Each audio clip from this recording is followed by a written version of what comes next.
that didn't make him too popular in some circles. Yeah, I can imagine that ruffled some feathers. So it sounds like he was pushing for a pretty dramatic transformation of Afghan society.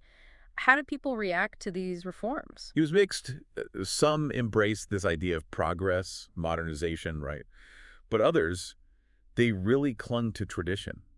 There was strong opposition from conservative elements, especially in the rural areas where tribal leaders saw their authority being undermined. It's that classic clash between, like, those who embrace change and those who fear it. Exactly. It plays out over and over again throughout history, doesn't it? A tale as old as time. So, did Amanullah Khan's reforms succeed, or did the resistance prove too strong? Unfortunately, the resistance won out.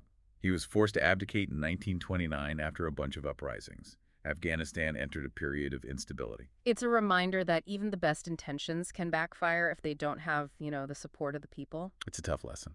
So, what happened after Amanullah Khan's exit? Things settled down a bit when King Zahir Shah took the throne in 1933. He ruled for 40 years, a period of relative stability and gradual progress. 40 years. That's a pretty long reign, especially considering all the turmoil that came before. What was Zahir Shah's leadership style like? Zahir Shah was definitely more cautious. He understood that modernization was necessary, but he preferred a more gradual approach. Focused on development rather than those sweeping reforms. He was also a skilled diplomat, maintained good relations with both the West and the Soviet Union. Oh, wow. That was no small feat during the Cold War, so kind of a balancing act, trying to navigate those tensions. Exactly. And during this time, the country made some real strides: infrastructure development, roads, establishing a national bank, educational opportunities expanded. They even joined the League of Nations in 1934. Okay, so things are looking up for Afghanistan, but I have a feeling the Cold War eventually cast its shadow over this period of calm. Am I right? You are. It was kind of inescapable, that influence.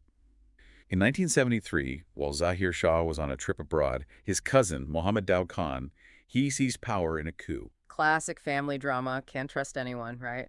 So, what was Daoud Khan all about? He tried to play both sides, accepting aid from both the U.S. and the Soviet Union. But he eventually leaned more towards the Soviets. Oh, so playing a dangerous game there. He was. And it set the stage for a pivotal event in 1978. The People's Democratic Party of Afghanistan, the PDPA, a communist party, they launched a coup against Daoud Khan, established the Democratic Republic of Afghanistan. So the Cold War finally caught up with Afghanistan in a big way. And this was the beginning of those conflicts we talked about earlier, right? The ones that have really defined Afghanistan's recent history. Exactly. The PDPA's coup was like this chain reaction. Plunged Afghanistan into decades of war. They started these radical socialist reforms, but they were deeply unpopular, sparked armed